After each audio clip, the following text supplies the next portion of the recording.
हाँ, इसमें profit and loss वाला करते हैं। ठीक है,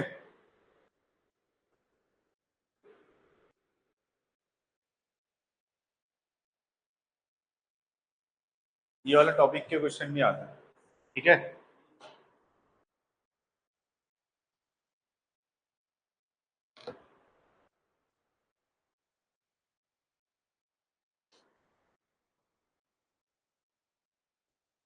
देखो लाभ और हानि में जो हमने लास्ट क्लास में भी पढ़ा था, अगर इससे पहले वाली क्लासेस ली होंगी तो क्या चीजें दिमाग में रखनी है हमने।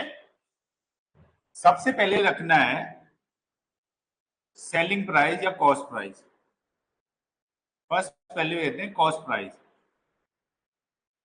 यानी क्या हो गया, क्या हो गया भाई, क्रय मूल्य। लड़के तो बोलते हैं क्रय मूल्य। हाँ, सेलिंग मतलब बेचना, विक्रय मतलब भी मतलब हुआ बेचना।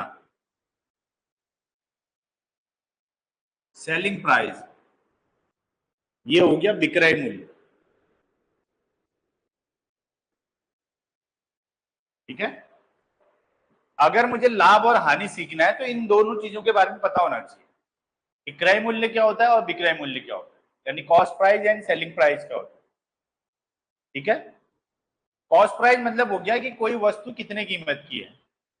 ठीक है, और सेलिंग प्राइस मतलब उस वस्तु को कितने रुपए में बेचा जा रहा है, और उसी के आधार पर क्या होता है हमें लाभ और हानि, यानी लॉस और प्रॉफिट उसी के बेसिस पे। अगर कम चीज की वस्तु को ज्यादा रुपए में बेचा जा रहा है तो यानी मुझे क्या हो रहा है, लाभ यानी प्रॉफिट हो रहा है। और वही कम रुपए में बेचा जा रहा है उसी वस्तु को तो क्या होगा, हानि यानी लॉस। बात समझ में आई। तो यानी अगर मैं कहूं लाभ बराबर या प्रॉफिट बराबर, क्या हो जाएगा मेरा, विक्रय मूल्य ऋण क्रय मूल्य। समझ में आई बात। यानी विक्रय मूल्य हो गया selling price minus cost price.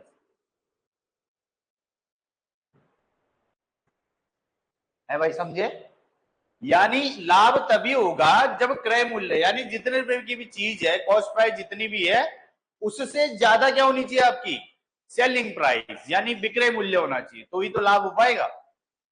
10 रुपए की चीज को मैं 20 रुपए में बेच पा रहा हूं तो ही मुझे क्या हो रहा है, लाभ, यानी विक्रय मूल्य ज्यादा होना चाहिए क्रय मूल्य से। बात समझ में आई। ये है लाभ की कहानी। और वही हानि की कहानी इसी का जस्ट उल्टा हो जाएगा। क्या हो जाएगा भाई, इसमें क्रय मूल्य ज्यादा होगा और विक्रय मूल्य क्या होगा, कम होगा, यानी सीपी माइनस एसपी।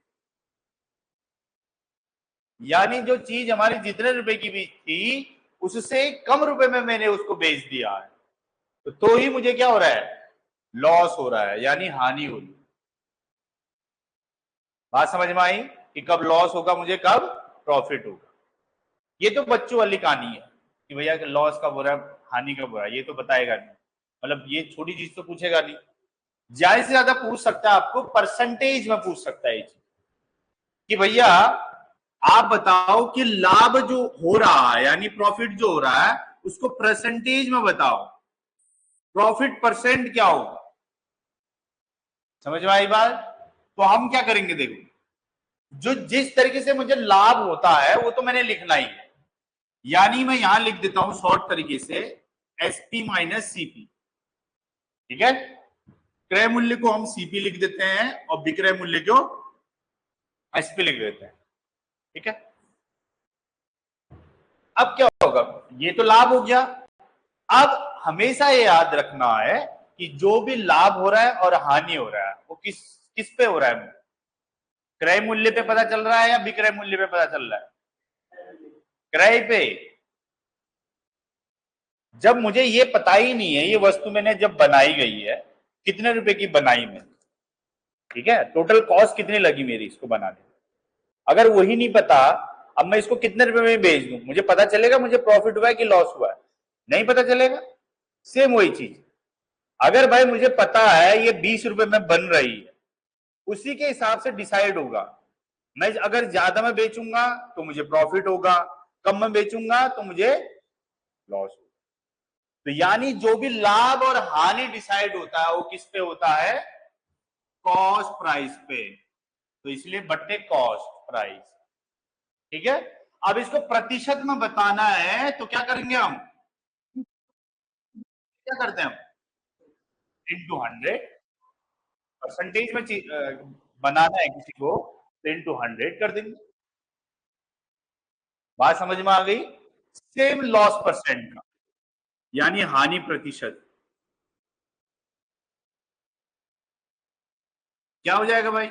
फॉर्मूला वही, सीपी माइनस एसपी। ये मुझे बता रहा है कि लॉस कैसे हो रहा है। ठीक है। और लॉस और प्रॉफिट मैंने बोला किस पे डिसाइड होगा? कॉस्ट प्राइस और इंटू 100, क्योंकि इसको भी परसेंटेज में बताना है। बात समझ में आई कि लॉस परसेंट कब हो रहा है, प्रॉफिट परसेंट कब हो रहा है, और कैसे पता चल रहा है। ठीक है। लॉस पता है मुझे कैसे होता है, अपॉन सीपी कर देना है, इंटू 100 कर देना। आई बात समझ में? ये सबसे बेसिक जानकारी है प्रॉफिट एंड लॉस। ठीक है। पहले इस तरीके से करते हैं, फिर एक आता है अंकित मूल्य वाला, मार्केट प्राइस वाला, डिस्काउंट और मार्केट प्राइस वाला, वो बाद में करेंगे। ठीक है। पहले इससे रिलेटेड क्वेश्चन करते हैं। आई बात समझ में? देखो इसमें परसेंटेज का भी यूज होता है। ठीक है। सारा का सारा परसेंटेज का यूज है इसमें। तो प्रतिशत दिमाग में है ना, प्रतिशत मतलब 100, और 100 से ही रिलेट करना है कि अगर कोई वस्तु 10% लाभ पर बेची जा रही है तो यानी मेरी वस्तु कितने रुपए की मानूंगा मैं? 100 रुपए की। अब उस पर 10% प्रॉफिट हो रहा है, यानी 100 का 10%, 10 रुपया, तो 110 रुपए में बेची जाए। ठीक है। परसेंटेज का पूरा यूज है इसमें।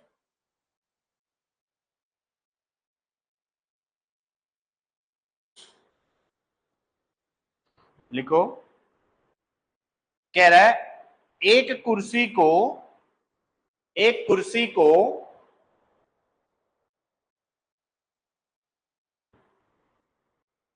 873, एक कुर्सी को 873 में बेचने से, एक कुर्सी को 873 में बेचने से विक्रेता को विक्रेता को 10% की हानि होती। विक्रेता को 10% की हानि होती। ठीक है।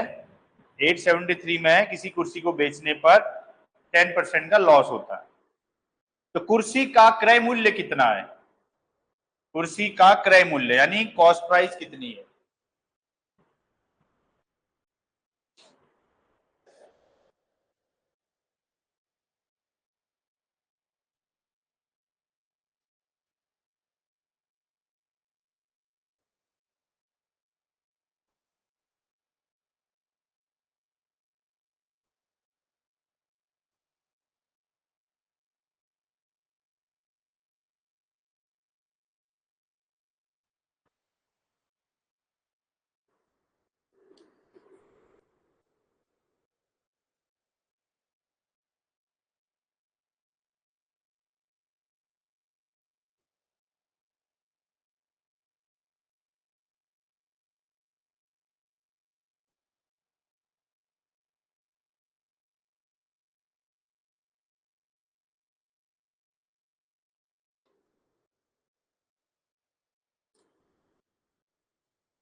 बना किसी का 900? नहीं लड़के, भाई इतना टाइम नहीं लगाना है इसमें। यहाँ देखो, ये चीजें लिख दी है ना हमने, ये चीजें लिख दी है। यहाँ देखो, मैंने क्या कहा कि वो कह रहा है कि एक वस्तु को जब 873 रुपए में बेचा जा रहा है, यानी मुझे विक्रय मूल्य यानी सेलिंग प्राइस मुझे पता है कि कितने रुपए में बेचा जा रहा है, 873 रुपए में। तो यानी आपको सेलिंग प्राइस दे रखा है 873 रुपए, 873 रुपीज दे रखा है। अब दूसरी चीज दे रखा है कि उसको लॉस हो रहा है, ठीक है, यानी हानि हो रही है कितने प्रतिशत की, ये दो ही चीजें तो दे रखी है, ठीक है। और पूछा क्या गया आपसे कि भैया कॉस्ट प्राइस कितनी है उसकी, यानी क्रय मूल्य पूछा है, ठीक है। जहां प्रतिशत में चीजें दे दी है तो मेरा काम आसान बन गया, ठीक है। तो मैं क्या मान लेता हूं भाई, मान लिया मैंने कि माना मैंने कि मेरा जो कॉस्ट प्राइस है वो कितना रुपया है, मैं मान लेता हूं 100 रुपए की चीज है मेरी, ठीक है। अब मुझे लॉस हुआ है 10% का, तो मेरी सेलिंग प्राइस कितनी हो जाएगी, किसी को कोई समस्या इसमें। अब मैंने कॉस्ट प्राइस ही क्यों माना, क्योंकि आपको पता है प्रॉफिट एंड लॉस किस पे होता है हमेशा, कॉस्ट प्राइस पे। कॉस्ट प्राइस मुझे पता है तो मैं बता सकता हूं मुझे लॉस हो रहा है, अब हानि हो रही है। तो उसने कह दिया 10% का लॉस हो रहा है, यानी 100 रुपए की चीज है तो 10 रुपए कम में बेच दिया मैंने, तो कितने रुपए में बेचा, 90 रुपए में। अब ये खुद कह रहा है कि इसने कितने रुपए में बेचा है, तो यानी ये आ गया कि 90 आपके अकॉर्डिंग जो 90 है उसके कितने के इक्वल है, एक की कॉस्ट निकल जाएगी यहां से, ठीक है, एक की वैल्यू निकल जाएगी। अब आपको निकालना क्या है, कॉस्ट प्राइस का मान। कॉस्ट प्राइस कितने के बराबर है, जब एक का मान इतने के बराबर है तो 100 का मान कितने के बराबर होगा, गुणा 100 कर देंगे, यानी कितना आ जाएगा ये, सीपी बराबर 873/90 गुणा 100। जीरो से जीरो कट गया, 9×9 = 81, बच जाए कितना, ये 6, 9×7 = 63, यानी कितना आ गया, सीपी बराबर 970 रुपये। बात समझ में आई कि भैया मैंने 100 रुपया मान लिया, ये 10% का लॉस हो रहा है। अब लॉस कैसे पता चलेगा, आपको पता है कि प्रॉफिट एंड लॉस हमेशा मुझे कॉस्ट प्राइस पे होता है, तो आप क्या करेंगे, 100 रुपया है तो इसका 10% निकालेंगे पहले। अब इसका 10% कितना होता है, 10 ही होता है, यानी 10 रुपया कम में बेच दिया उसने, 90 रुपए में बेच दिया। और एक वैल्यू दी होगी, या तो कॉस्ट प्राइस दी होगी या तो सेलिंग प्राइस, आपको दिया था सेलिंग प्राइस, तो आपके अकॉर्डिंग जो सेलिंग प्राइस इसकी सेलिंग प्राइस के बराबर होगी। देन 1 की वैल्यू निकाल दी, 1 से 100 बनाना है यानी ये निकालना है तो इंटू 100। समझ में आ गई बात है भाई।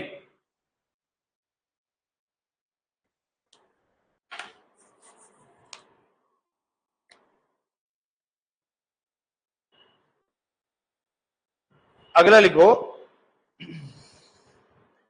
आदित्य ने एक गाय, आदित्य ने एक गाय 8,580 रुपए, 8,580 रुपए में बेचकर,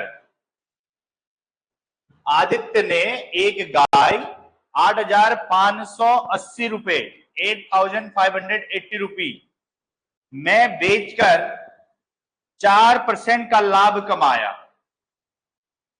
8,580 रुपए में बेचकर 4% का लाभ कमाया, तो उस आदित्य ने एक गाय 8,580, 8,580 रुपए में बेचकर 4% का लाभ कमाया। उसने गाय कितने रुपए में खरीदी, उसने गाय कितने रुपए में खरीदी, उसने गाय कितने रुपए में खरीदी।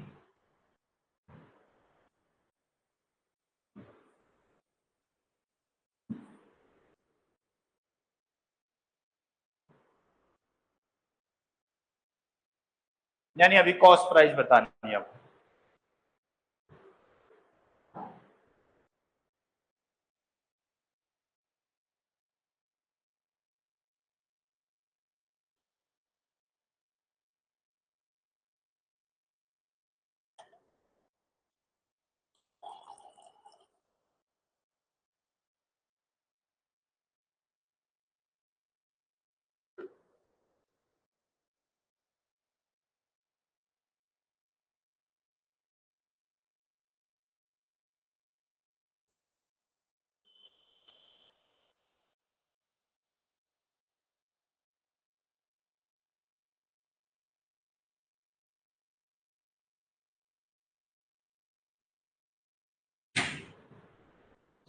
आया?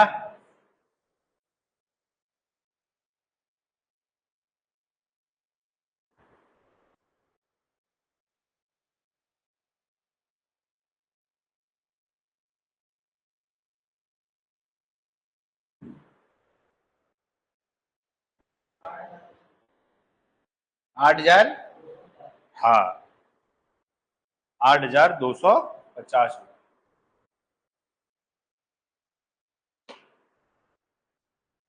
और किसी का आया? सेम क्वेश्चन है, अब उसमें एक अलग चीज दे दी है। क्या चीज दी है? इसमें सेलिंग प्राइस दे रखी है बस।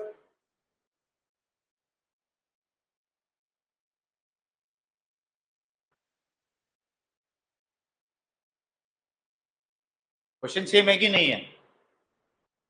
कॉस्ट प्राइस को 100 मानो, अगर प्रॉफिट हो रहा है 4% का, यानी कितने रुपए में बेचा है उसने? 104 में।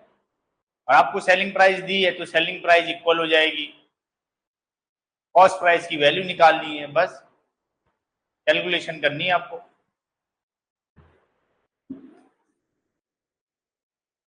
चलो इधर देखो,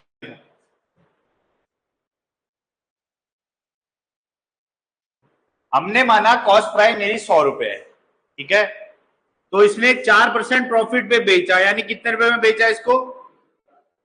क्योंकि आपको दे रखा था प्रॉफिट कितना हुआ है मुझे, 4% का लाभ हुआ है, ठीक है।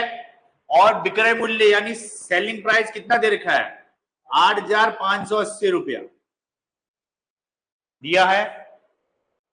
तो आपके अकॉर्डिंग कॉस्ट प्राइस ये है, सेलिंग प्राइस ये है, और इसने सेलिंग प्राइस दे रखी है।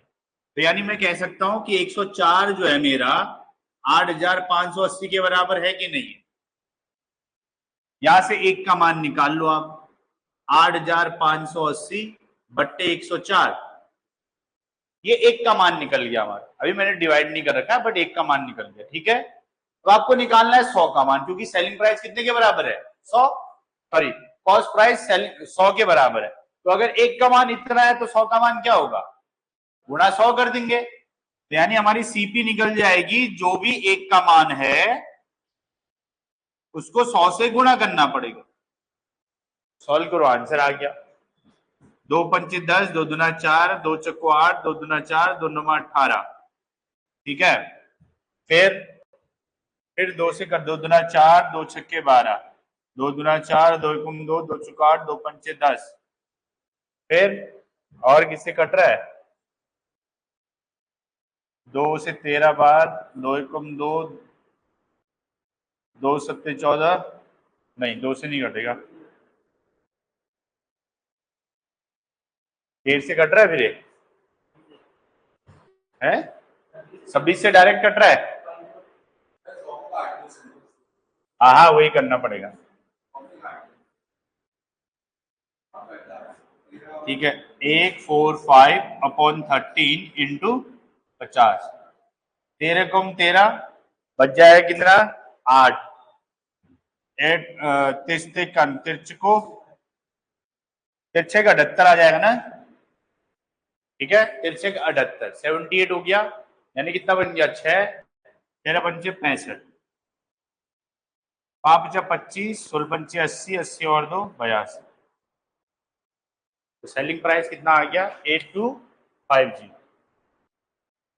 बात समझ में आई? आपको वहां इतना नहीं लिखना है, सिर्फ ये दो चीजें लिखनी है और इक्वल कर देना, आंसर निकालना। एक ही लाइन में भी लिखा जा सकता है ये चीज, समझे?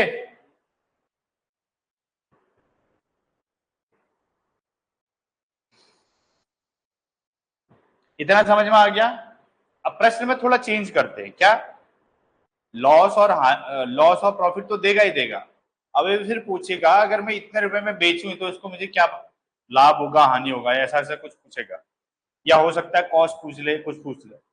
जैसे लिखो कि एक घड़ी को बेचने पर, एक घड़ी को 2,880 रुपए में बेचने पर, लिखो एक घड़ी को 2,880 रुपए में बेचने पर व्यक्ति को 10% की हानि होती है।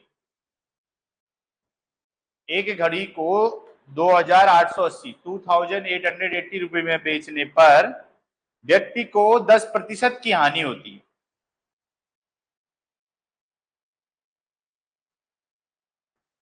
वह उसे कितने में बेचे कि उसे 5% का लाभ हो। वह उसे कितने रुपए में बेचे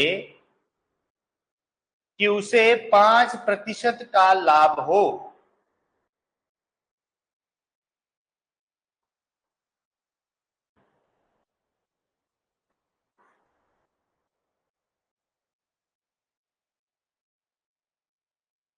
ठीक है,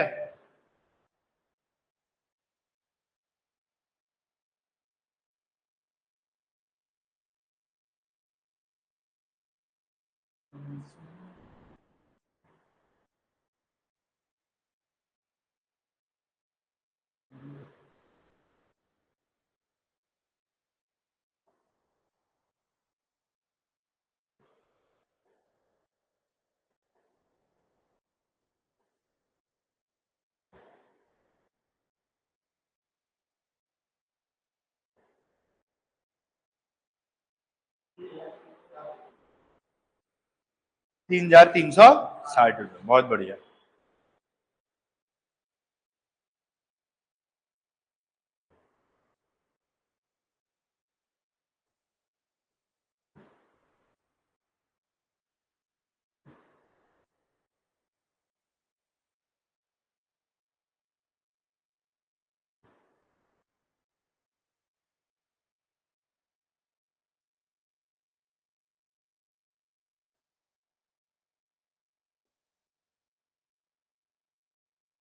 सेम चीज है, सबसे पहले आप इसमें कॉस्ट प्राइस निकालो, यानी क्रय मूल्य निकालो कि अगर 2,880 रुपए में बेचने पर उसको 10% की हानि हो रही है, तो सबसे पहले आप निकालो कि हमारा क्रय मूल्य कितना होगा। उसके बाद ही डिसाइड करेंगे अगर 105% में बेचा गया तो लाभ मतलब कितने रुपए में बेचेगा।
आया है भाई?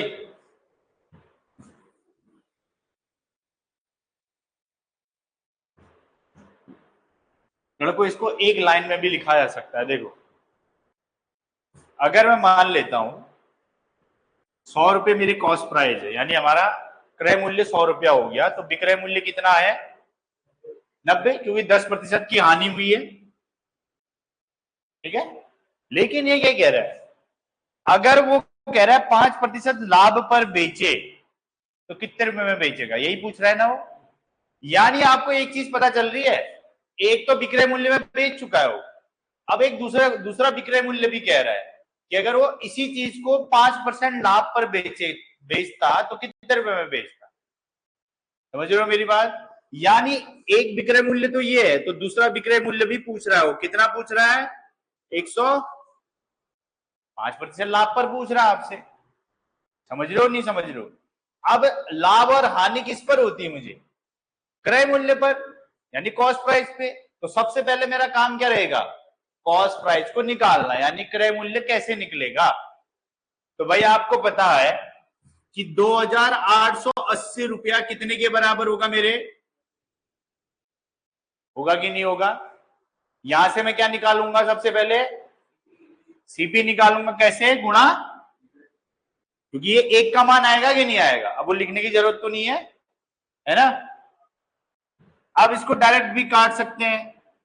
9 × 27, 9 दूना 18, यानी सीपी आपका कितना आ गया?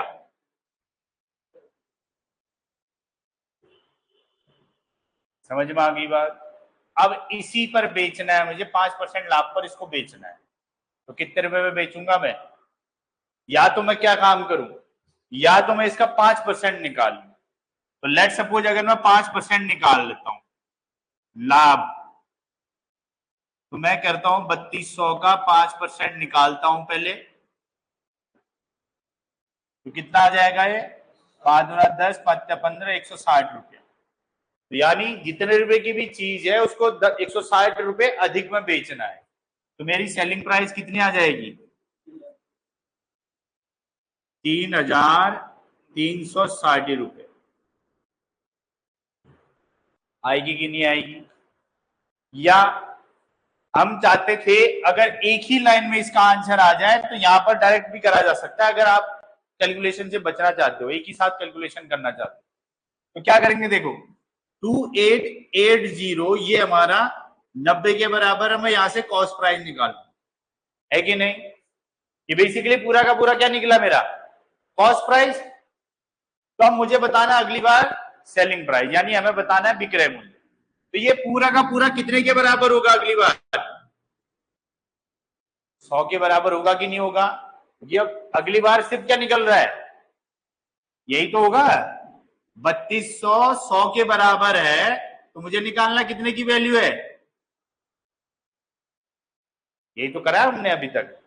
मैंने डायरेक्ट ना करके ये चीजें अलग से निकाली है। अगर मैं एक साथ करता फटाफट तो ऐसे निकलता। तो इसको मल्टीप्लाई करो, ये सीधे आएगा इतना। अब मैं इसको डायरेक्ट भी कर सकता था 105 से गुणा, इससे कॉस्ट प्राइस निकलेगी। ये कॉस्ट प्राइस हमें पता है 100 के बराबर, क्योंकि हमने 100 रुपया मान रखा है। अब मुझे निकालना था 105 का मान, तो गुणा 105। एक लाइन में भी निकल सकता है, समझे? चलो उसको नहीं भी समझे तो ये चीजें समझो कि कैसे करना है कैलकुलेशन, ठीक है? आ गई बात समझ में?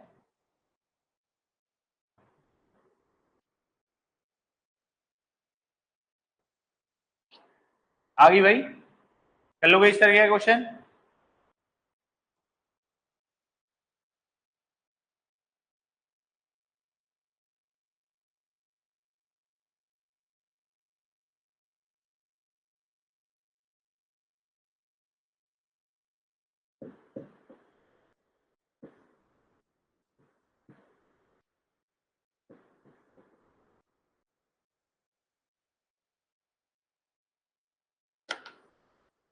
ठीक है,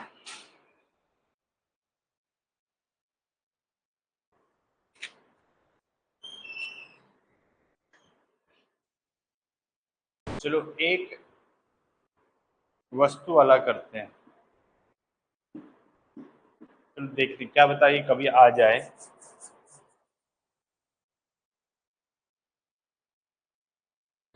कह रहा है एक फल विक्रेता, यानी एक फ्रूट सेलर है, एक फल विक्रेता ने 15 रुपए के 6 की दर से केले खरीदे। एक फल विक्रेता ने 15 रुपए के 6 की दर से केले खरीदे, मतलब 15 रुपए के 6 खरीदे।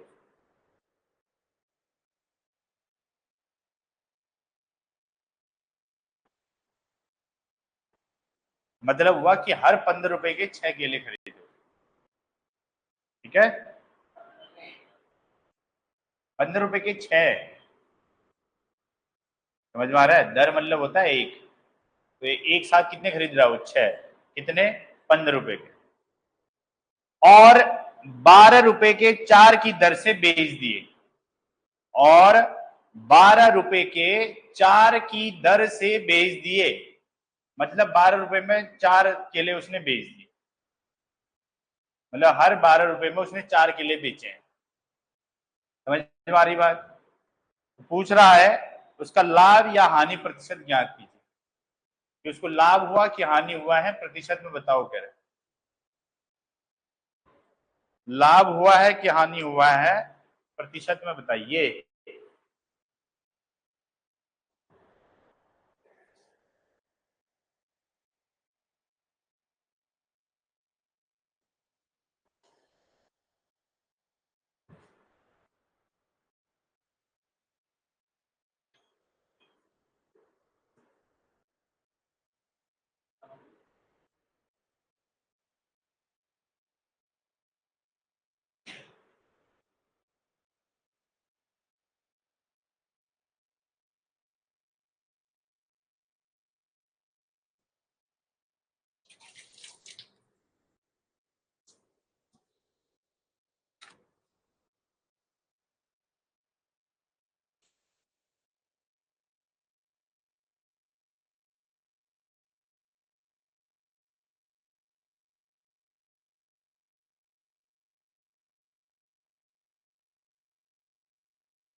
बता रहा है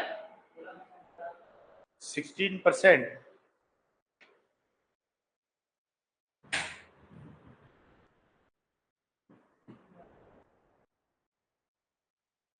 नहीं भाई 16% तो नहीं आ रहा है।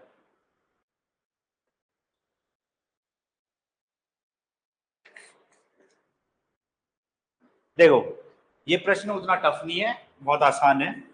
इसके दो तरीके हैं, आपको जो पसंद आएगा वो कर लेना। ठीक है, पहला तरीका ये है कि हम क्या करते हैं, जितने रुपए पे भी खरीद रखा है, यानी वो क्या होगी हमारी कॉस्ट प्राइस, यानी क्रय मूल्य हुआ कि नहीं हुआ हो। खरीदना ही का मतलब क्या हुआ, क्रय मूल्य। अब कितने के हिसाब से खरीद रखा है उसने, कि भाई ये 15 रुपए में कितने केले खरीदे उसने, 6 केले 15 रुपए में खरीदे। तो मेरा काम ये रहेगा कि भैया एक केला कितने रुपए में खरीदा इसने, तो कितना आ जाएगा, ये हमारा क्रय मूल्य निकला कि नहीं निकला, यानी एक केले का क्रय मूल्य निकल गया। बात समझ में आ गई। अब वही, अब इसने करा क्या विक्रय मूल्य में, कि भैया 4 केले इसने बेचे कितने रुपए में, तो यानी एक केला कितने रुपए का बेचा इसने, यानी 3 रुपए में। यानी इससे ये पता चल गया हमारी ये क्या है, हमारी विक्रय मूल्य। अब मुझे बताओ लाभ और हानि कैसे बताते हैं। आपको क्रय मूल्य पता है, विक्रय मूल्य पता है, तो लाभ और हानि प्रतिशत में कैसे बताते हैं, कैसे बताते हैं है भाई। अगर आपको कॉस्ट प्राइस पता हो एंड सेलिंग प्राइस पता हो, तो प्रॉफिट परसेंट या लॉस परसेंट कैसे निकालते हैं, सिंपल सा फॉर्मूले बताए। अब आप देख लो इसमें कौन बड़ा है, क्रय मूल्य बड़ा है कि विक्रय मूल्य, विक्रय मूल्य, क्योंकि 6 से भाग करूंगा तो 3 से कम ही आएगा। यानी मुझे क्या हो रहा है, इसमें लाभ हो रहा है, प्रॉफिट हो रहा है कि नहीं हो रहा है। तो प्रॉफिट का फॉर्मूला क्या है हमारा, लाभ बराबर क्या है, वो भी प्रतिशत में, SP minus CP upon CP into 100। ये तो मेरा फॉर्मूला है, बस इसमें रखो आंसर आ जाएगा।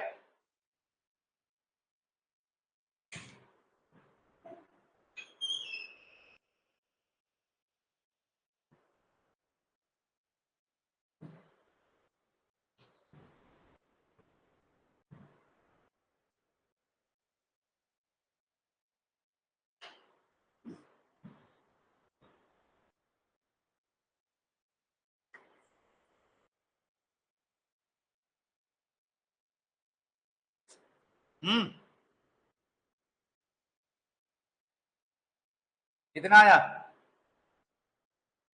बहुत बढ़िया 20%। ठीक है, नॉर्मली रख दिया होगा कि भैया ये 3 रख दिया, -15/6, और नीचे सबसे नीचे क्या आएगा 15/6 गुणा 100। अगर इसको सॉल्व करेंगे तो 6 × 18, यानी ये बेसिकली क्या बनेगा, यहां लिख देता हूं मैं 18 माइनस 15/6 और नीचे क्या आ जाएगा 15/6 गुणा 100। 6 से 6 कैंसिल, ऊपर बन जाएगा 3/15 गुणा 100। 5 या 15, 5 से 20 बार कट जाएगा, 3 से 3 कट गया, तो कितना आ गया 20% का प्रॉफिट। बात समझ में आई। ये सबसे आसान होता है कि एक का मान निकाल लो, एक कॉस्ट प्राइस बन जाएगी, एक सेलिंग प्राइस बन जाएगी, वहां के निकाल लो प्रॉफिट हो रहा है लॉस हो रहा है। ठीक है। और वही दूसरा तरीका है, देखो दूसरा तरीका भी आसान है, बट उसमें थोड़ी अगर बड़ी वैल्यूज आ जाए तो कैलकुलेशन बड़ी हो जाती है। जैसे क्या है, एक साइड केले लिखने हैं, एक साइड उनका मूल्य लिखना है। ठीक है। अब यहां लिखे हमने केले और यहां लिखा उनका मूल्य, जो भी मूल्य है। केले पहले वाले में 6 हैं, इसको खरीदा है कितने रुपए के हिसाब से, ठीक है। दूसरे वाले 4 केले हैं, इसको बेचा गया है कितने के हिसाब से, ठीक है। अब देखो यहां समस्या क्या हो रही है ना, केलों में समस्या हो रही है, एक में 6 खरीद रहा है, एक में 4 बेच रहा है। तो मैं एक काम करता हूं, अगर इन दोनों को बराबर कर दूं तो मैं मान के चलता हूं जितने मैंने केले खरीदे थे उतने ही मैंने बेच दिए, यानी बेसिकली इन दोनों को बराबर कर दूं, अपने आप ही मेरे आसानी से निकल जाए। अगर मैं इन दोनों को बराबर करूं तो क्या करना पड़ेगा मुझे, लॉस हो, 6 और 4 का लॉस हो। मेरी बात समझ रहे हो क्यों बराबर कर रहा हूं मैं ये मान के चल रहा हूं कि मैंने जितने केले खरीदे थे उतने ही मैंने बेच दिए, तो यानी इन दोनों को बराबर करना है, और बराबर करने का एक ही तरीका है लॉस हो लेना है, एलसीएम लेना है। तो इन दोनों का एलसीएम जैसे ही लिया तो क्या बन जाएगा, ये 2 से गुणा करना पड़ेगा, ये 12, इसको 3 से गुणा करना पड़ेगा, ये भी 12 है कि नहीं। इसको 3 से गुणा किया, इसको 2 से, अब 2 से इसको गुणा कर रखा है तो इसको भी 2 से करना पड़ेगा, क्योंकि वो ऊपर वहां भी चेंज आएगा। अगर इसको 3 से गुणा कर रखा है तो इसको भी, बात समझे। तो यहां मुझे पता चल गया कि हमने 30 रुपए के खरीदे थे और बेचे कितने रुपए में, 36 रुपए में बेच दिए। तो मुझे पता चल गया, क्योंकि यहां कोई मतलब नहीं है, 12 केले थे, जितने खरीदे थे उतने बेच दिए।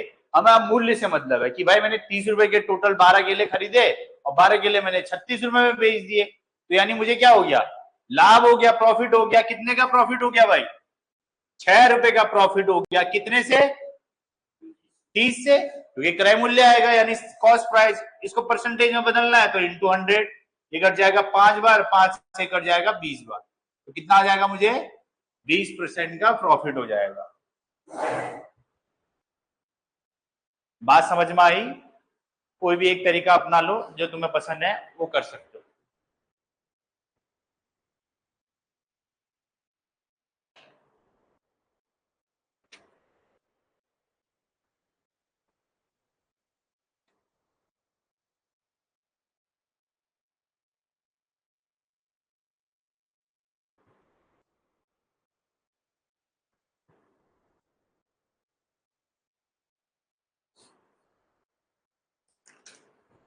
चलो अब ऐसे ही एक क्वेश्चन जब आएगा तो मैं बता दूंगा, ठीक है, और दे दूंगा आप लोगों को।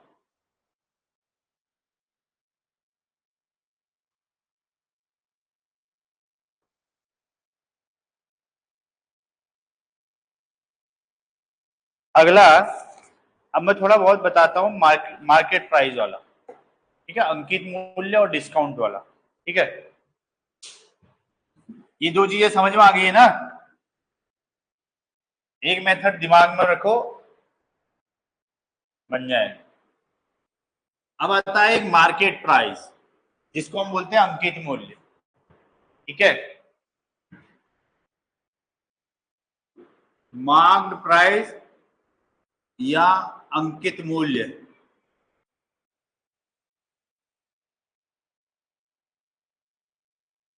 ठीक है, बेसिकली अंकित मूल्य क्या होता है कि एक वेंडर है, मतलब कोई भी एक दुकानदार है, वो वस्तु की कीमत अपने अकॉर्डिंग क्या करता है, डिसाइड करता है। वही क्या है उसका अंकित मूल्य। समझ में आ रही बात। मार्केट में कितने की चीज है, उस पर स्टिकर लगा दिया उसने, ठीक है, और उसकी कीमत बढ़ा दी, मतलब अपने अकॉर्डिंग कर दी। फिर वो बोलेगा भाई इतने रुपए का डिस्काउंट चल रहा है, या 50% चल रहा है, या 20%, 30% ऐसा डिस्काउंट चल रहा है, फिर वो आपको भेज देगा। ठीक है, तो बेसिकली होता क्या है, जब भी मार्केट प्राइस डिसाइड होता है और इस पे क्या मिलती है, हमेशा छूट दी जाती है, जिसको हम डिस्काउंट बोलते हैं। ठीक है, एक अंकित मूल्य है तो उस पर हमेशा क्या रहेगी, एक छूट रहेगी। यानी बेसिकली दूसरे शब्दों में ये कह सकता हूं कि जब भी छूट कहेगा तो छूट किस पे मिलेगी, अंकित मूल्य पर, मार्केट प्राइस पर ही मिलेगी। जैसे वहां प्रॉफिट एंड लॉस किस पे हो रहा था, कॉस्ट प्राइस पे, वहीं अगर मैं डिस्काउंट या छूट की बात करूंगा तो किस पे होगा, हमेशा अंकित मूल्य पर या मार्क्ड प्राइस पर या मार्केट प्राइस पर। ठीक है, अब जैसे छूट मिलेगी, मान लो 100 रुपए की चीज थी, 50% का डिस्काउंट दे दिया, यानी आधे दामों में बेच दिया, तो उसके बाद क्या मिलेगा मुझे, सेलिंग प्राइस या विक्रय मूल्य मिलेगा। समझे कि नहीं समझे भाई, अगर छूट मिल गई, 100 रुपए की चीज थी, उसमें 50% की छूट दे दी उसने, यानी आधे दामों में बेच दिया, तो बेचा तो क्या बोलते हैं उसको, विक्रय मूल्य। समझ में आई बात, अंकित मूल्य डिस्काउंट होगा, डिस्काउंट के बाद क्या पता चलेगा हमें, विक्रय मूल्य का पता चलेगा।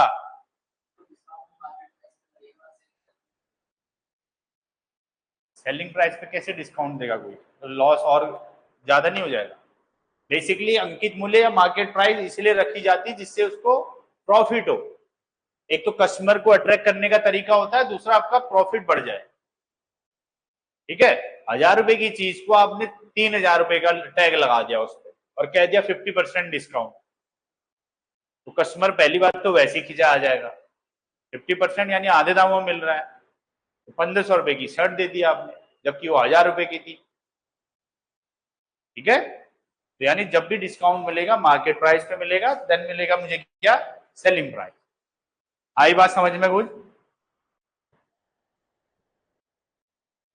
सबसे पहले मैं एक नॉर्मल सा क्वेश्चन देखते हैं कि अगर आपसे कह दे 2 या 3 डिस्काउंट आपको दे दे एक साथ छूट, और कह दे समतुल्य डिस्काउंट दो, यानी टोटल डिस्काउंट बताऊं।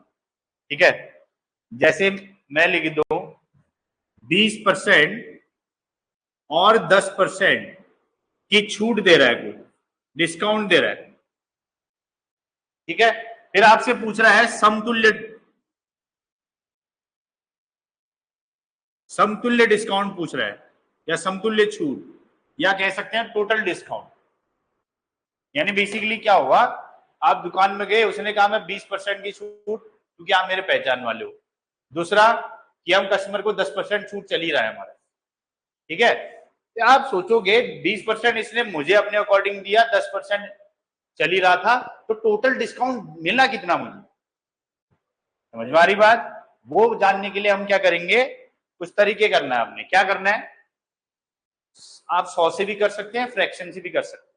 मान लेते हैं हम 100 रुपए करते हैं। ठीक है, यहां होगा एक अंकित मूल्य और यहां होगा एक विक्रय मूल्य। आई बात समझ में। पहले वाले में जैसे 20% है, तो मान लेते हैं मेरी 100 रुपए की चीज थी, उसने कहा 100 रुपए की है, तो मैं 20% का डिस्काउंट दे रहा हूं, यानी कितने रुपए में दे रहा है। ठीक है, पहले वाली की कहानी खत्म। दूसरे वाले में कह रहा है 10%, तो आपने कहा ये भी मान लेते हैं हम 100 रुपए की है, 10% डिस्काउंट दे दिया, तो कितने रुपए में। अब टोटल वैल्यू निकाल लो, या तो आप इससे काट सकते हो 0 से 0। ठीक है, और ज्यादा कोई कट रहा है तो काट सकते हो, जैसे 2 से कट जाए 5 बार, 2 से कट गया 4 बार, यहां आ जाएगा 50 रुपए, 9 को 36 रुपए। ठीक है, अब इसे परसेंटेज में बताना है टोटल कि कितने का डिस्काउंट मिला है। तो आप बताओ 50 रुपए की चीज थी, 36 रुपए में दिया, आपको कितने रुपए का डिस्काउंट दिया, 14 रुपए का डिस्काउंट दिया कि नहीं दिया।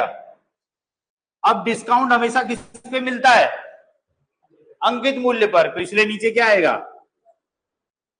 प्रतिशत में बताना है तो इंटू यानी कितना आ गया, मैं इससे भी आसान बताऊंगा, लेकिन ये बेसिक तरीका ये है, कभी कभी फॉर्मूले दिमाग में नहीं रहते हैं, तो इसलिए आप नॉर्मल तरीके से कर सकते हो कि करते कैसे हैं। कुछ नहीं करना है, एक जगह अंकित मूल्य, एक जगह विक्रय मूल्य आएगा। जितने भी डिस्काउंट कह रहा है पहले 100 मान लो, डिस्काउंट मतलब कम में बेच रहा है तो 20 रुपए कम में 80 रुपए में बेच दिया। अगले वाले में दूसरे वाले को भी 100 माना, 10 रुपए कम में बेच दिया 9। इन दोनों को गुणा करो, इन दोनों को गुणा करो, जो भी आएगा उससे पता चल जाएगा आपको कि कितने % का डिस्काउंट मिल रहा है। एक जगह अंकित मूल्य दिखाई देगा, एक जगह क्या दिखाई देगा, विक्रय मूल्य। और रही बात ये कि आप इनको काट सकते हो, क्योंकि ये बेसिकली होते किसमें, अनुपात में होते हैं, तो काट सकते हो आप, इसमें कोई समस्या नहीं है। या कोई चाहे कि नहीं काटना है, कोई बात नहीं, आप इनको गुणा कर लेना, इनको भी गुणा कर लेना, सॉल्व कर लेना, ठीक है। बड़े नंबरों से बचने के लिए काटा जाता है। आई बात समझ में कि नहीं आई। वहीं अगर मैं दूसरी चीज कहूं, तो दूसरा जो डिस्काउंट का फॉर्मूला होता है, मान लेते हैं एक्स और वाई दो छूट है हमारी, क्या है, एक्स और वाई दो छूट है हमारी। तो अगर इनका टोटल डिस्काउंट निकालना है तो आप करोगे X plus Y minus X into Y बटे 100, ये टोटल डिस्काउंट आपको बता देगा।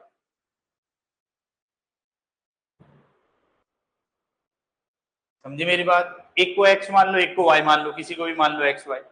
जैसे ये दो था, एक्स की जगह अगर 20 मानता हूं, वाई की जगह 10 मानता हूं, माइनस एक्स गुणा वाई यानी 10, 20 गुणा 10 बटे 100, जीरो से जीरो, जीरो से जीरो, यानी यहां बन गया 30, 30 माइनस 2 कितना आ जाएगा, 28%। बात समझ में आई है भाई।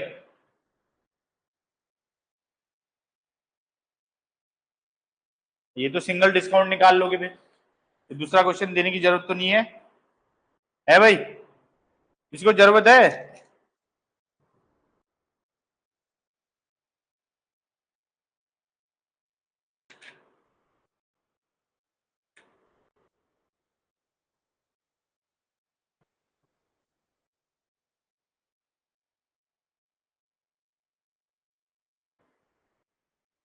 अब प्रश्न अब आता है अंकित मूल्य वाले, या चलो एक पहले एकल छूट वाला लिखो, एक लिखो 25%, 20% और एक 5%, तीन छूटों का बताओ।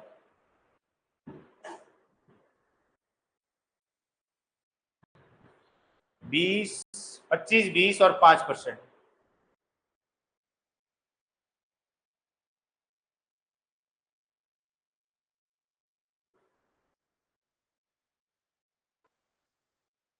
बता रहे 25 कैसे, नहीं ये तो दो का है ना, तीन का तो हो ही नहीं सकता। अगर आप निकालना चाहते हो इसी चीज से, तो पहले दो का निकाल लो, फिर जो आएगा सिंगल उसके फिर दो का निकाल लो।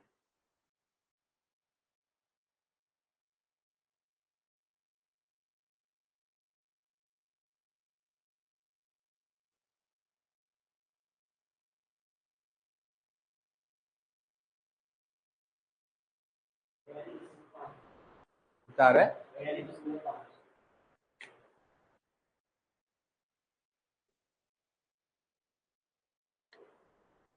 कैसे आया 42, 43, पहले का तो 40 आया,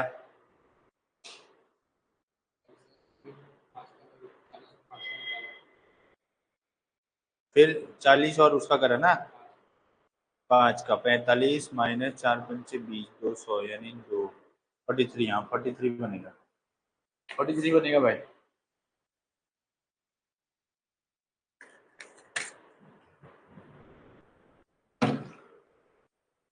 लड़को बेसिक से कर लो ना, क्या समस्या है, तरीका बताया तो है मैंने।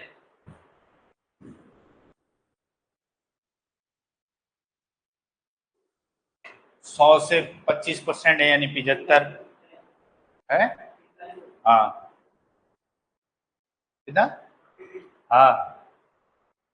अगर आप इससे करोगे ना, इसमें क्या है, दो का बताया मैंने, ठीक है। अब जब एक जो सिंगल आएगा फिर उसको तीसरे के साथ करना पड़ेगा, नहीं तो आप डायरेक्ट एक साथ इनका कर सकते हो।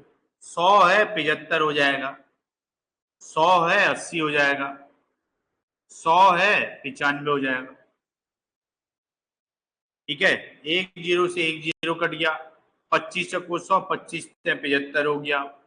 ठीक है, 4 से कट गया 2 बार, और कुछ 5 दूना 10, 5 से कट जाएगा 19 बार, यहाँ जाएगा 200, और ये जाएगा 3 दूना 6, 19 छक्का कितना होता है 114। ठीक है, 114 हो गया, यानी 20 80 86, 86 का डिस्काउंट किससे 200 से गुणा 100, 2 जीरो से 2 जीरो, 2 चुका 8, 2 3 6, बेसिकली कितना आ गया 43% का छूट मिल गया। समझे है लड़के?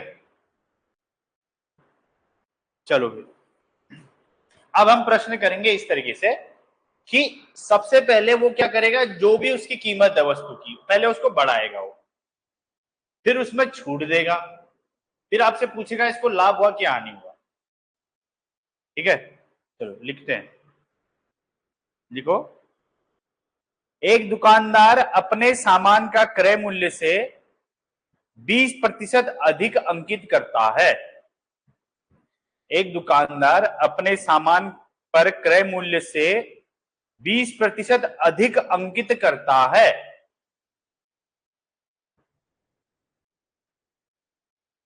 बीस प्रतिशत अधिक अंकित करता है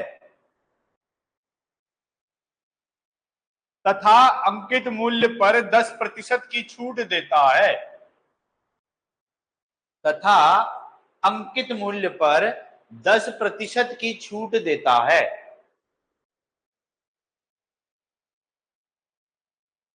उसका लाभ प्रतिशत ज्ञात कीजिए। उसका लाभ प्रतिशत ज्ञात कीजिए।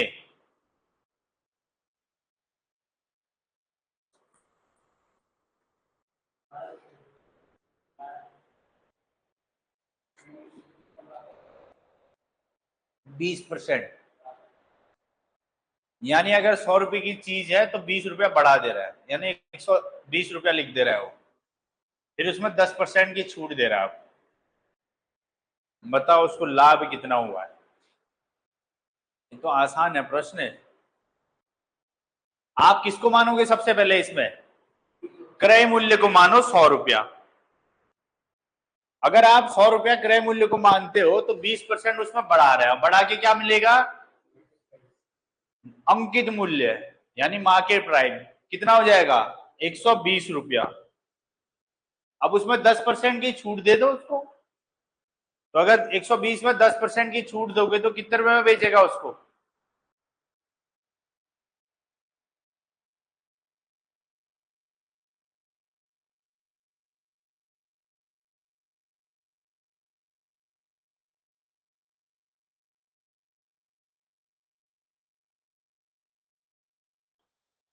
इसका हाँ 8%, इसका 10% नहीं निकल रहा है, कितना आ रहा है 12 रुपए ना। 12 रुपए कम कर दिए उसने, कितने रुपए में बेचा आपको 108 रुपए में। तो उससे आपको विक्रय मूल्य पता चल गया ना है भाई। इसमें 10% छूट दो, क्योंकि आपको पता है मार्केट प्राइस में क्या होता है, डिस्काउंट मिलता है। तो अगर इसका 10% डिस्काउंट मिलेगा 120 रुपए की में 10% का डिस्काउंट देना हो तो कितने रुपए में बेचेगा वो? 10% निकाल लो उसका, 120 का 10% कितना होता है 12 रुपया। 12 रुपया कम कर दिया उसने 120 में से, तो कितने रुपए में बेचा 108 रुपए में। तो आपकी 100 रुपए की चीज अगर आपको 108 रुपए में बेची जा रही है तो लाभ कितना कमाया उसने 8%। समझे? ठीक है, यहां है कॉस्ट प्राइस हमने माना 100 रुपया। अब इसके बाद आया एमपी, एमपी मतलब मार्केट प्राइस हो गया। ठीक है, इसको एमपी लिख देते हैं शॉर्ट, यानी अंकित मूल्य हो गया हमारा। ठीक है, ये हमारा क्रय मूल्य और ये अंकित मूल्य। ठीक है, अब अंकित मूल्य उसने ये कहा इससे 20% अधिक है, तो यानी 100 में 20% बढ़ा दिया उसने, कितना रुपया कर दिया? 120 रुपये। ठीक है, फिर आपसे कह रहा है कि भाई इसमें छूट दी जा रही कितने प्रतिशत की, यानी 10% कम कर दे रहा है, समझ रहे हो? तो यानी 120 का 10% निकालना पड़ेगा। तो आप अगर निकालना चाहते हो तो ऐसे निकाल सकते हो, 10% कितना होता है 120 का, तो जैसे ही निकालोगे तो कितना आएगा? 12 रुपया। यानी उसने आपको 12 रुपए की छूट दे दी, कितने रुपए में से? 120 रुपए में से। तो यानी आपको बेचा कितने रुपए में उसने? 100। कोई समस्या इसमें बताओ? कोई समस्या नहीं है ना? 10% कम कर दिया, यानी इसका 10% निकालो, इसमें से उसकी वैल्यू माइनस कर दो। 10% इसका 12 आया, 12 इसमें से घटाया तो कितना आया? 108 रुपया। तो अब सोचो, 100 रुपए की आपकी चीज थी, आपको बेचा गया 108 रुपए में, तो आपने कितने रुपए कमा दिया? इसमें 8 रुपया कमा दिया, और प्रतिशत में 8% हो जाए। ठीक है, कोई समस्या नहीं है? बहुत बढ़िया।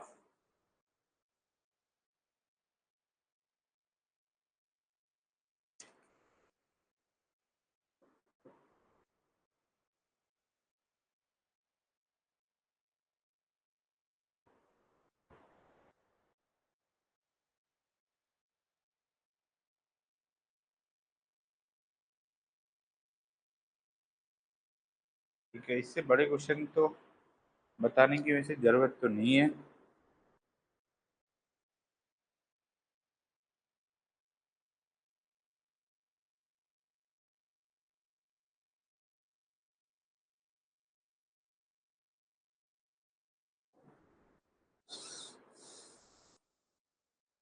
चलो, इसके बाद इसमें एवरेज वाला करते हैं।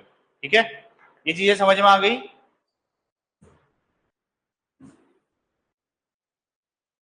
अब औसत वाला करते हैं, उसके क्वेश्चन भी बहुत दिख रहे हैं।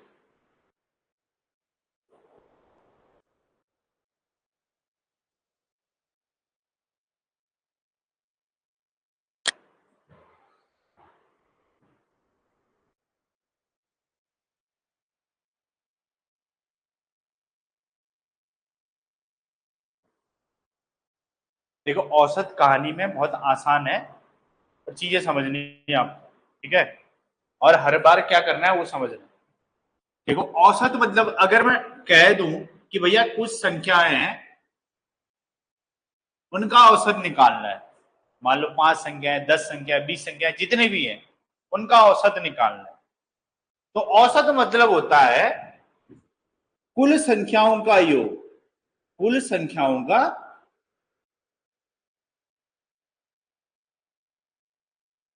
योग बटे कुल संख्याएं।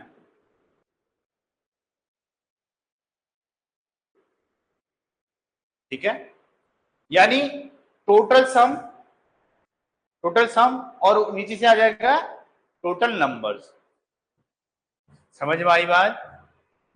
तो यानी औसत ए मान सकता हूं, औसत को ए से दर्शाएंगे। ठीक है, कुल योग मतलब टोटल टी से दर्शा सकते हैं हम, और कुल संख्याओं को एन से दर्शा सकते हैं। तो यानी बेसिकली ए बराबर क्या बन जाता है? टी बटे, ये थोड़ा शॉर्ट तरीके से याद रखना आपने, क्योंकि इतने हिंदी में तो लिखोगे नहीं इतना। ठीक है, या तो पता होना चाहिए। बात समझे? जैसे मैं कह दूं कि भैया 2, 4, 6 और 8 है, इन संख्याओं का औसत निकालो, एवरेज निकालो। तो हमने देखा है संख्याओं का योग, यानी मैं करूंगा 2 + 4 + 6 + 8, टोटल सम बट्टे जितनी संख्याएं, कितनी संख्याएं? 4 बट्टे 4, ये मुझे बताएगा कि इसका औसत कितना आएगा। समझे मेरी बात? तो 4 2 6 6 6 12 12 8 20, 20 बट्टे 4 कितना आ जाएगा? 5। तो यानी मुझे हमेशा याद रखना है, अगर मैं औसत निकाल रहा हूं तो कुल योग बट्टे कुल संख्याएं। आई बात समझ में? पक्का? यही है औसत की कहानी, और हर क्वेश्चन में यही निकालेंगे हम। ठीक है, क्योंकि बिन कुल योग के हम औसत बता नहीं पाएंगे, यानी टोटल सम के बिना हम बता नहीं पाएंगे, समझे?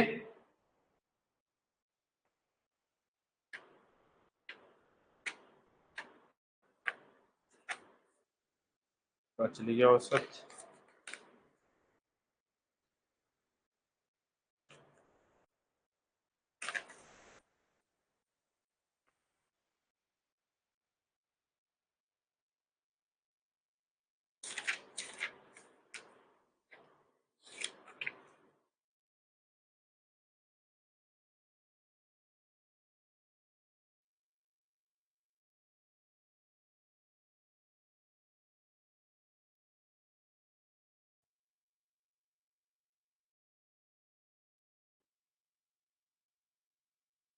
देखो नॉर्मल क्वेश्चन लिखते हैं।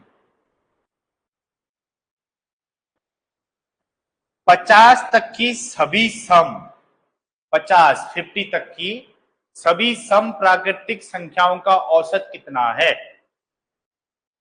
50 तक की सभी सम प्राकृतिक संख्याओं का औसत कितना है?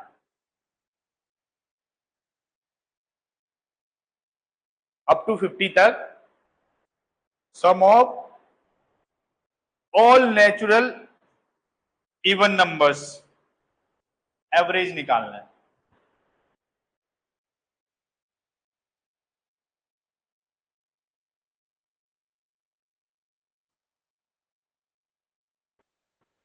ठीक है, अब देखो यहां ध्यान से दो, 50 तक की बोला है ना, सम बोला है, यानी सम संख्या कहां से स्टार्ट होती है? 2 से होंगी स्टार्ट, 2 होगा, 4 होगा, 6, फिर 8, डैश डैश डैश कहां तक जाएंगे? 50 तक बोला है। आई बात समझ में? अब इन नंबरों में देखो एक चीज कॉमन है, क्या? इन दोनों के बीच का अंतर क्या हमेशा बराबर रह रहा है कि नहीं रह रहा है? हर एक में क्या रहेगा? बराबर। जब कभी ऐसा हो संख्याएं हैं और इनका जो बीच का अंतर है सब में बराबर हो, तो क्या करना है? इनका औसत जो डायरेक्ट निकलेगा वो निकलेगा 2 प्लस 50, आखिरी संख्या और पहली संख्या बटे 2, कितना आ जाएगा? 52 बटे 2, यानी कितना आ जाएगा?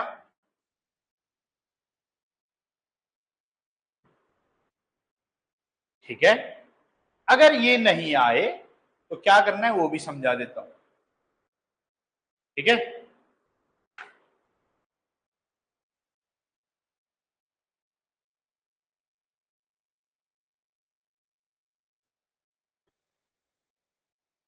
अब ये कब कहानी है, कहानी कब की है ये भी याद रखना, जब दोनों के बीच का अंतर क्या हो, हर एक संख्या के बीच का अंतर एक जैसा हो, तो हम ये कहानी करेंगे।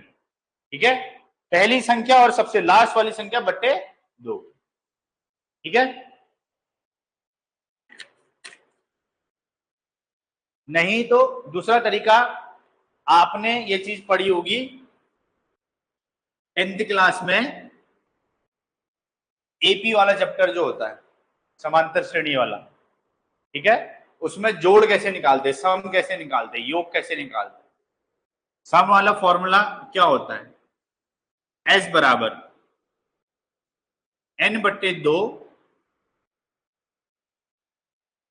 ए प्लस ए एन वाला होता है एक फॉर्मूला, एक फॉर्मूला होता है एन बट्टे 2 2a plus N minus 1 into D. इस टाइप की चीजें पढ़ रखी है। यहां से आपको योग निकालना पड़ेगा। क्या निकालना पड़ेगा?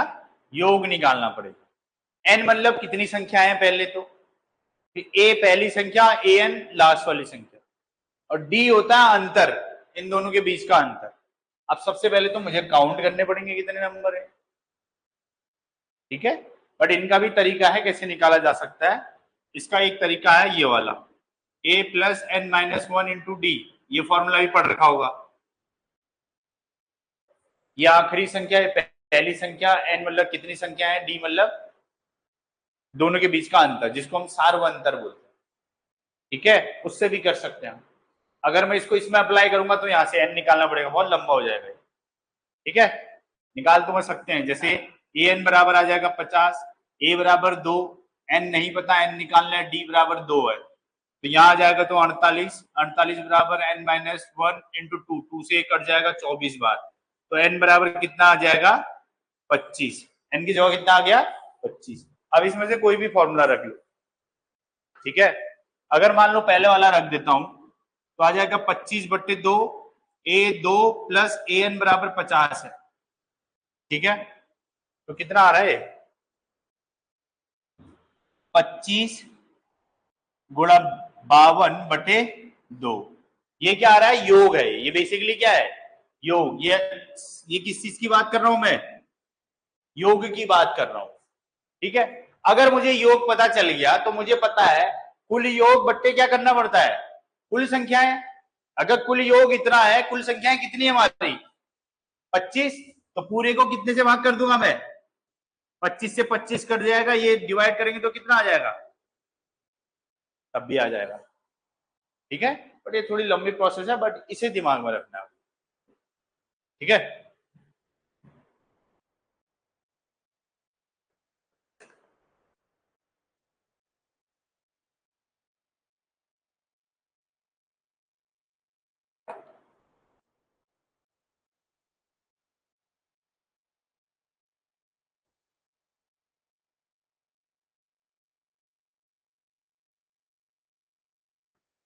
इसमें औसत वाला एक देख रहा था मैं,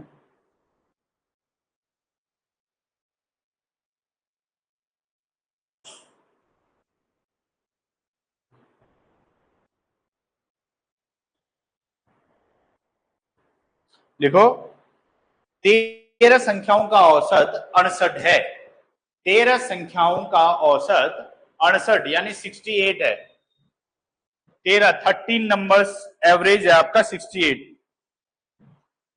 इनमें से प्रथम 7, इनमें से प्रथम 7 संख्याओं का औसत 63 है, 63, जबकि अंतिम 7 संख्याओं का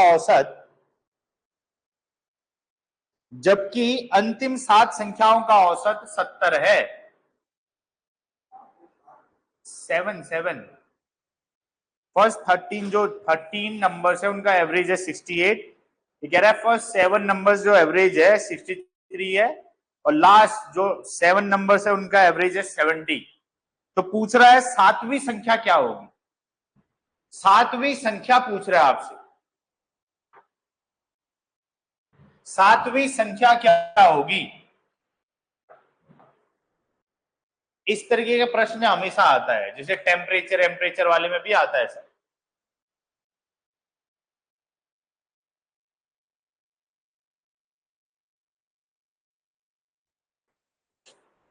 रुको इसको पहले मैं बताता हूं, फिर इसी तरीके का एक क्वेश्चन देता हूं हम लोग, इसे ध्यान से देखना। ये फॉर्मूला मेरे दिमाग में बैठा होना चाहिए कि ए बराबर टी बट्टे एन होता है, ये औसत बराबर कुल योग बट्टे कुल संख्याएं, ये मेरे को दिमाग में बैठा होना चाहिए। अब इसमें यही चीज दे रखा है, क्या कह रहा है कि 13 संख्याएं, कितनी संख्याएं 13। अगर मैं इस फॉर्मूले को ध्यान से देखूं तो ए बराबर टी बट्टे एन, तो इसमें एन की जगह कितना है 13, 13 संख्याएं दे रखी हैं, और औसत कितना दे रखा है इनका, क्या इसमें कुल योग दे रखा है मुझे इनका, नहीं दिया है, तो कुल योग यहां से निकल सकता है मेरा, है भाई।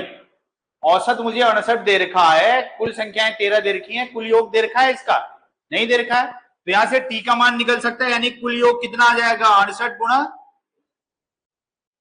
समझे मेरी बात, कितना आ जाएगा ये 13 104, 13 78 है, 78 और 10 88, यानी जो भी 13 संख्याएं हैं उन सबका जोड़ कितना आ रहा है अब 884 आ रहा है कि नहीं आ रहा है, समझ में आई बात। फॉर्मूला वही है, कुल योग बट्टे कुल संख्याएं और एवरेज, हमें एवरेज दिया था और नंबर ऑफ डिजिट दे रखी थी, बट मुझे टोटल सम नहीं दे रखा था, तो मेरा काम निकला कि भाई सबका जितनी भी संख्याएं 13 संख्याएं सबको जोड़ के कितना आएगा 884। समझ में आ गई बात। अब क्या कह रहा हो कि भैया अगर 13 संख्याएं हैं इसमें से पहली 7 संख्याएं यानी पहले से गिनो और 7 तक गिनो तो टोटल इनका औसत कितना दे रखा है उसने 63 दे रखा है। ठीक है, यहां से देखो अब यही फॉर्मूला अगर उनमें अप्लाई किया जाए कि औसत इनका 63 है, कुल योग इनका नहीं पता लेकिन संख्याएं कितनी है, तो यानी पहली 7 संख्याओं का योग कितना आ जाएगा भाई। आप कहेंगे 63 इंटू 7 कर दो, यानी पता चल गया 7 के 21, 7 6 42, 42 और 2 44, यानी पता चल गया पहली 7 संख्याएं यानी 13 1 से लेके 7 तक की संख्याओं का योग कितना आया है 441। कोई समस्या इसमें नहीं समस्या। अब कह रहा अंतिम 7 संख्याएं, ये प्रथम 7 है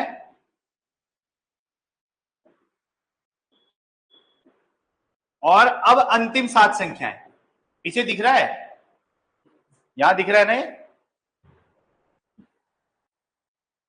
अब अंतिम 7 अगर मैं लिख दूं यहां तो अंतिम 7 का योग कितना आ जाएगा भाई। भाई औसत पता है 70 है, कुल योग नहीं पता लेकिन संख्याएं 7 है, तो कुल योग कितना आ गया इनका 490। अब मेरी कहानी ये समझे कि ये हो क्या रहा है, 1 से लेकर टोटल संख्याएं तो 13 है, तो पहली 7 अंतिम 7 का क्या मतलब है भाई, यानी पहले उसने गिना 1 से लेके 7 तक, ठीक है, और लास्ट में क्या गिना 13 से लेके 7 तक, यही तो मतलब हुआ। यानी एक चीज पता चल गई मुझे कि ये 13 तक का जोड़ इतना है और पहली 7 और अंतिम 7। अब बताओ इन दोनों संख्याओं का टोटल योग कितना हो जाएगा, ये जो पहली 7 है और अंतिम 7 है इनका योग कितना आ जाएगा, कितना आएगा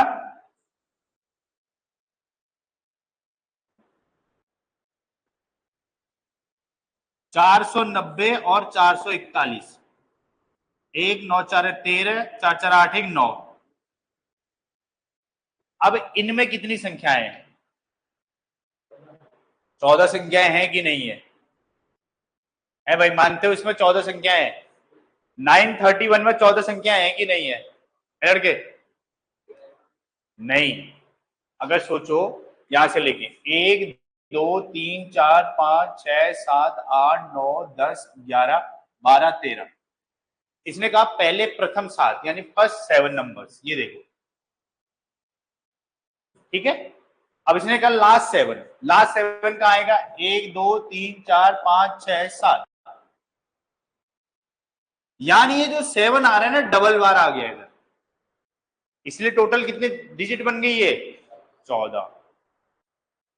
समझे कि नहीं समझे, यानी ये 14 संख्याओं का योग और ये 13 संख्याओं का योग।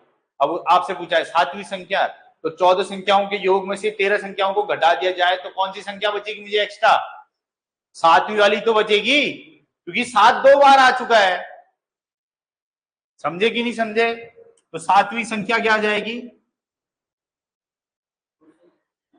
आप कहेंगे 931 माइनस 884 को घटा दो, यह जाएगा 7, 12 में से 8 गया 4, यानी वो संख्या कौन सी होगी 47। बात समझे कि नहीं समझे। अब ऐसा क्यों हुआ, क्योंकि 7 2 बार आ गया है। अब हमने क्या करा 13 संख्याओं में भी तो 7 है, उस 7 को हटा दिया, जो एक्स्ट्रा 7 था वो क्या बचेगा, उसकी वैल्यू पता चल जाएगी। 7 की तो वैल्यू चाहिए थी हमें, जो एक्स्ट्रा बच रहा था उस 7 की वैल्यू निकल गई, तो दोनों में 7 की वैल्यू एक ही होगी। बात समझे, आई होप समझ गए हो।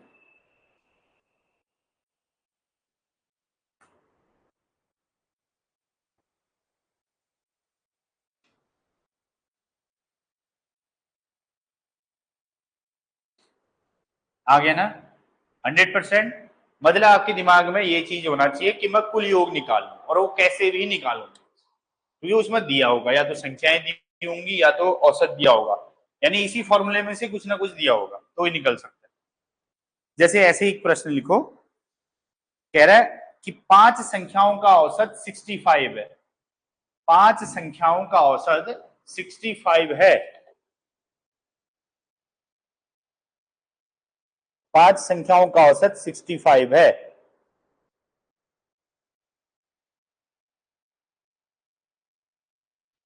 प्रथम 2 संख्याओं का औसत 81 है, 81। प्रथम 2 संख्याओं का औसत 81 है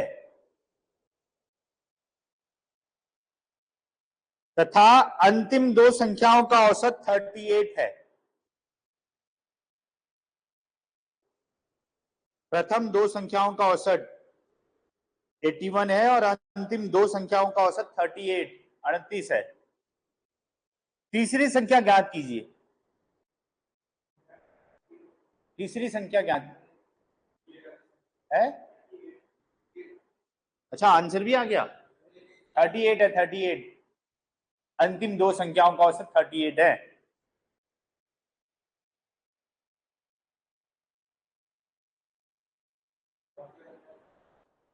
तीसरी संख्या निकालनी है।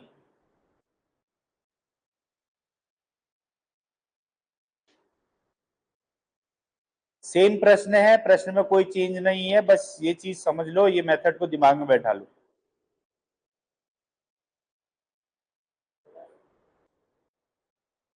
कितना आया?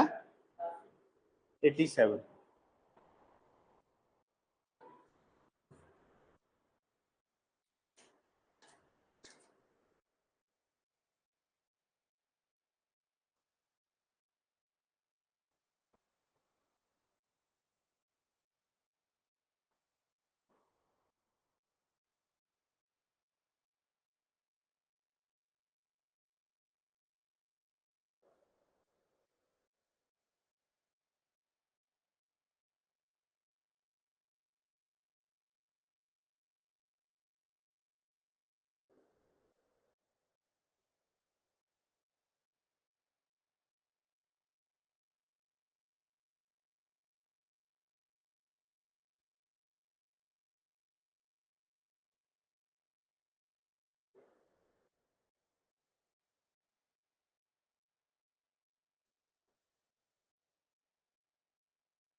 आ गया?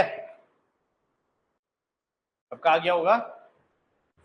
अगर ये चीज समझ गए, जो ये चीज समझाई है 13 7 7, तो इसमें भी सेम इतना है। 5 संख्याएं हैं तो पहले का 5 का कुल योग निकाल लो, 5 गुणा जो भी दे रखा हो, फिर अंतिम 2 प्रथम 2, उन दोनों का भी योग निकाल के आपस में जोड़ दो, ठीक है, और टोटल में से माइनस कर दो पहले वाला योग, तो संख्या पता चल जाए। समझ रहे हो कि नहीं समझ रहे हो? अब ये क्यों हो रहा है ये भी पता आ गया ना कि क्यों हो रहा है करके, क्योंकि एक डिजिट 2 बार रिपीट हो रही, उसकी वैल्यू हम ऐसे निकल जा रही है।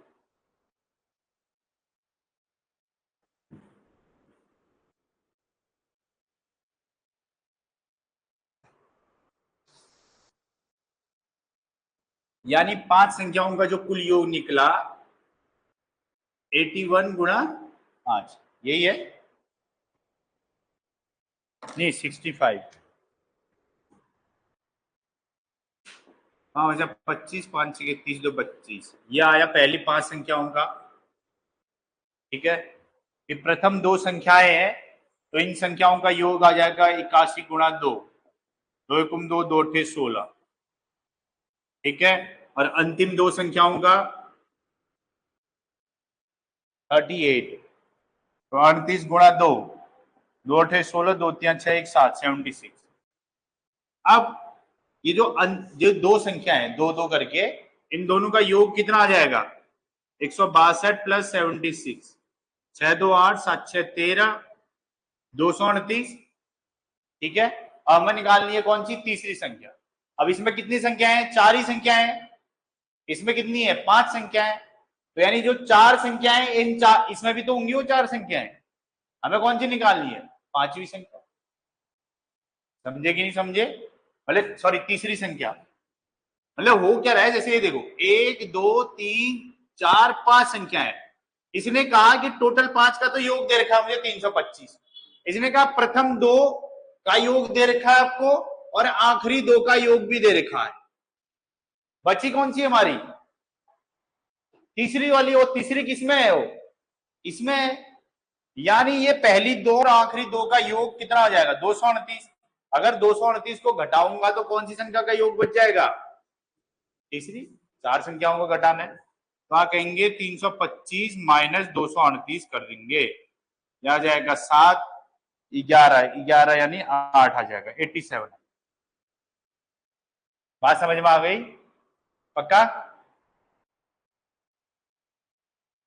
चलो एक प्रश्न दिख रहा है मुझे, मतलब नॉर्मल है, मतलब एवरेज से रिलेटेड नहीं है, परसेंटेज से रिलेटेड है, देखना चाहता हूं। ये तो आ ही जाएगा वैसे। कह रहा है जाते जाते एक क्वेश्चन है, बेसिक क्वेश्चन। 1000 का 50% का 10% का 10% बराबर होगा।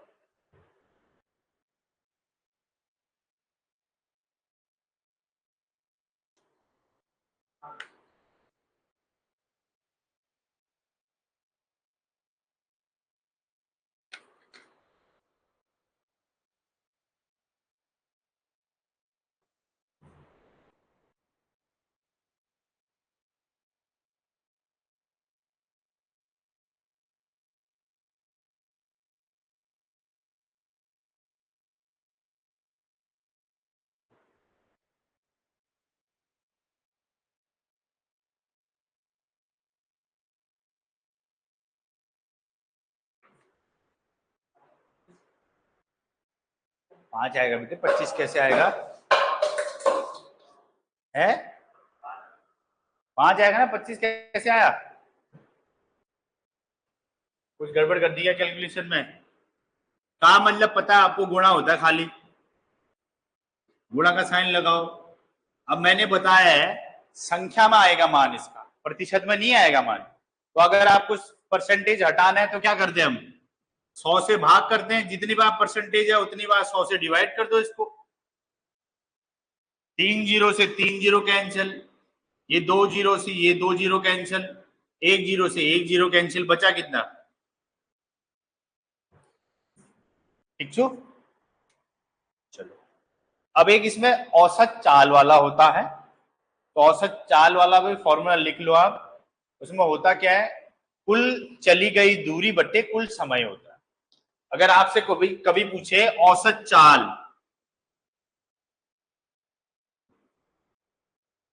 यानी एवरेज स्पीड पूछे, तो आएगा total distance covered by total time taken, यानी कुल चली गई दूरी बटे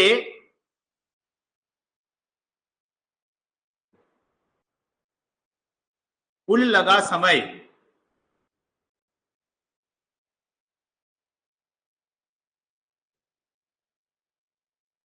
ये आपको औसत चाल बता देगा, ठीक है। जो भी प्रश्न रहेगा औसत चाल का, आप नॉर्मल कुछ नहीं भी जानते, ये फॉर्मूला जानते तो आसानी से निकाल लेंगे। देख लोगे पहली बार कितने टोटल कितना जा रहा है, डिस्टेंस कितनी जा रहा है, डिवाइडेड बाय कितना इसको टाइम लग रहा है, उससे भाग कर देंगे तो अपने आप ही क्या निकल जाएगा, हमारा औसत चाल निकल। समझ में आई बात। चलो बहुत बहुत धन्यवाद, ठीक है। बाकी हम मिलते हैं अगली क्लास में। अब ये औसत वाले क्वेश्चन करना आप लोग। एक टेम्परेचर वाला क्वेश्चन भी आता है इसमें से, ठीक है। टेम्परेचर 7 दिन का टेम्परेचर दे दिया, उसका औसत दे दिया, पहले 3 आखिरी 3, वही चीज जो बताए मैंने अभी, ठीक है। तो उसको जल्दी से जल्दी निकाल लोगे।